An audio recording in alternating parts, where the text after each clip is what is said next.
This is Remy Marchessault for your Skedline News Report of the day.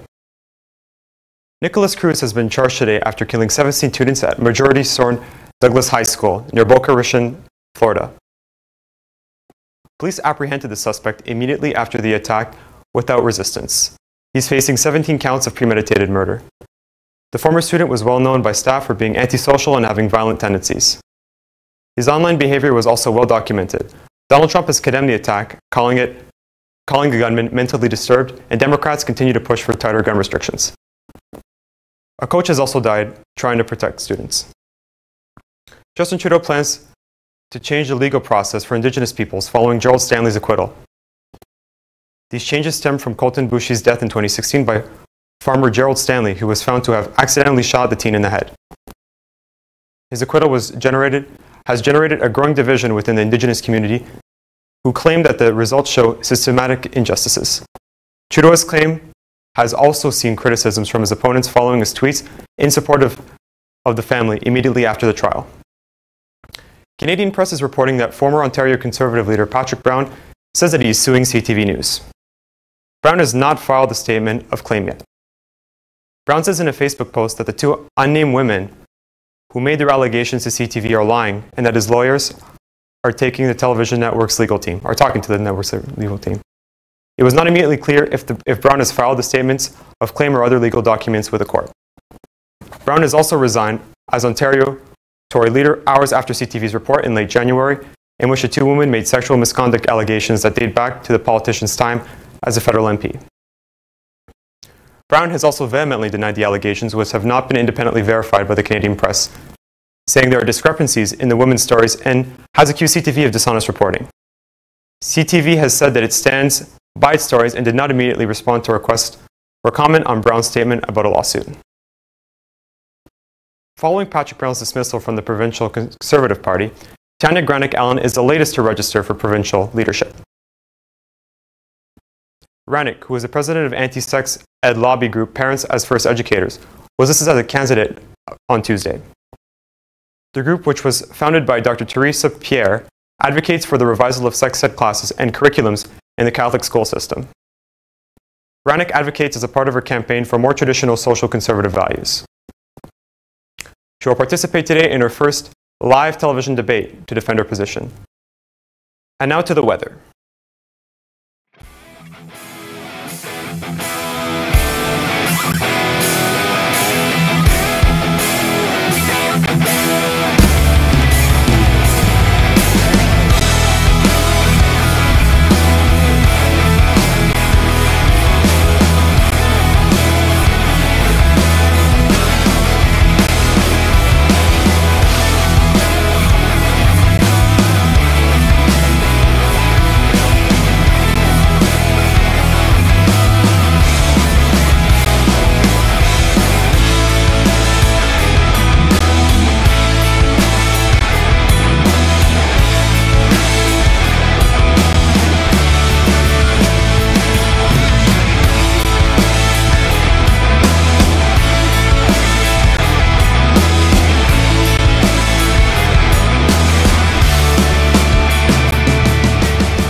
In local news, a man was rushed to the hospital following an assault in Scarborough earlier this morning.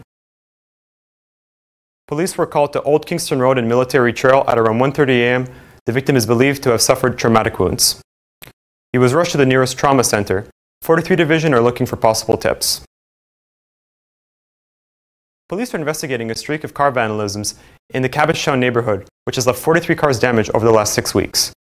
All instances have involved slashed tires, broken windows, and paint being applied to the vehicles. Police urge locals to keep an eye out for any suspicious activity. They also advise locals to review existing surveillance footage in order to identify the possible vandals. And here's Cenk for your sports news. Thanks, Remy. Canada adds 3 more medals to its tally after day 6 of the 2018 Olympic Games. Tad Jan-Bloemen brings home the gold for speed skating by setting a new Olympic record. Canada won its second luge medal to date with a silver in the team relay event, while Megan Duhamel and Eric Radford brought home a bronze in pairs figure skating. Day 6 brings Canada's total medal count to 13 with 4 gold, 5 silver, and 4 bronze. Ted-Jan Bloemen sets a new record in the men's 10,000 meter speed skating event, winning the gold with a time of 12 minutes and 13.77 seconds. He beat out the record just minutes earlier by Dutch rival Sven Kramer. Bloemen previously won silver at the 5,000 meter distance earlier during the games. Olympic dreams do come true for Megan Duhamel and Eric Radford. The pair took home bronze in pairs figure skating with a combined score of 230.15.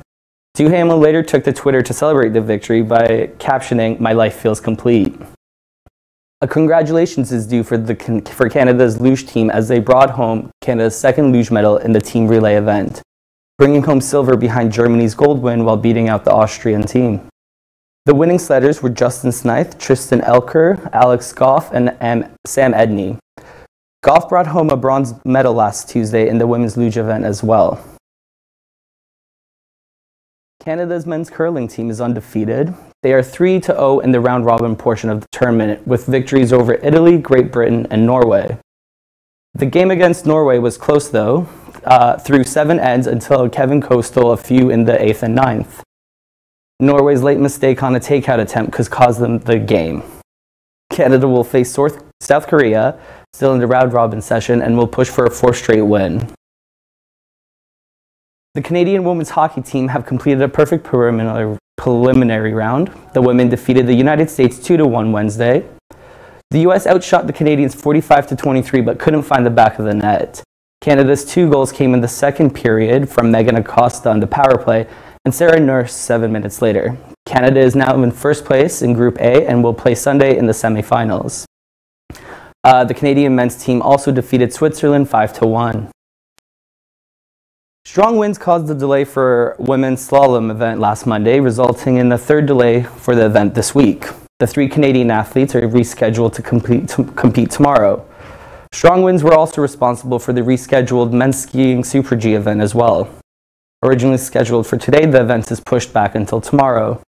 Strong winds also responsible for injuries with Olympic staff and fans. So far, 16 minor injuries were reported. Thanks, Remy. Back to you. South African President Jacob Zuma has resigned yesterday as leader of South Africa. Zuma was allegedly pressured to do so by his own party, the African National Congress, and was quickly replaced by Cyril Ramaphosa, who was elected earlier today. Zuma was allegedly pressured to exit his own party due to multiple corruption scandals. As Ramaphosa begins his leadership, he will have many obstacles to face, including the ongoing water crisis in Cape Town. His current plan is to implement economic reforms in the country. The opposition leader of Zimbabwe, Morgan Tsvangirai, has died at 65 of colon cancer. Tsvangirai was one of a few politicians who stood up against Robert Mugabe's rule in the country for almost 40 years and was outspoken on corruption issues affecting the country. Having faced intimidation from his opponent, he continued to campaign and even shared a rule of the country as prime minister with Mugabe. Zimbabwean politician Elias Mudzuri tweeted that the party has lost our icon and fighter for democracy, quote unquote. And now to Zach with entertainment news. Thanks, Remy. Canadian pop rock group Headley has been cut from their performance at the Junos amidst sexual misconduct allegations. The band was met with a Twitter storm of allegations of inappropriate behavior. After considerations, the Canadian Academy of Recording Arts and Sciences and Headley decided that the performance had to be vetoed. The band says that the claims are unsubstantiated. Jay Asher, author of 13 Reasons Why, has been accused of sexual misconduct. Asher has willingly left some writers' organizations and been expelled from others as a result of the news.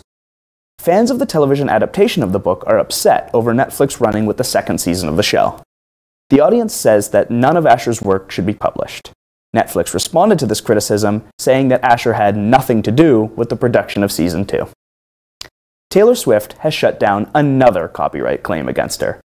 R&B trio 3LW claimed that Swift's song Shake It Off ripped off a saying that they created 13 years prior. The saying, "Play is gonna play," was the title of the 2001 3LW song, while also being used in the chorus of Swift's 2014 pop hit. Judge Michael Fitzgerald shut down and dismissed the copyright claim. It was ruled that a work must be more creative than just lyrics in order to be protected by copyright. Actor Bill Paxton's family are suing the hospital and surgeon that performed heart surgery on him in 2017. Paxton passed just days after the surgery, and the family believes that Cedars-Sinai Hospital is to blame. Paxton's family alleged that the surgery performed was high risk and unconventional. They also state that the surgeon willingly performed a surgery he was inexperienced handling. Cedars-Sinai is unable to comment without written authorization from the patient. Good news, Pixar fans! The Incredibles 2 trailer has been released. Pixar's long-awaited animated flick has released a short trailer following a teaser released late last year. Fans of the original were overjoyed, making it the second highest item on trending, only behind Valentine's Day. The movie, following a family of superheroes, is set to be released on June 15th. Here's a clip of the trailer now. I've got to succeed so she can succeed. So we can succeed. I get it, Bob. What the? That is freaky. But I can't keep giving him cookies. How? He's freaky. Nobody and a daddy. What? Done properly, parenting is a heroic act. Done properly.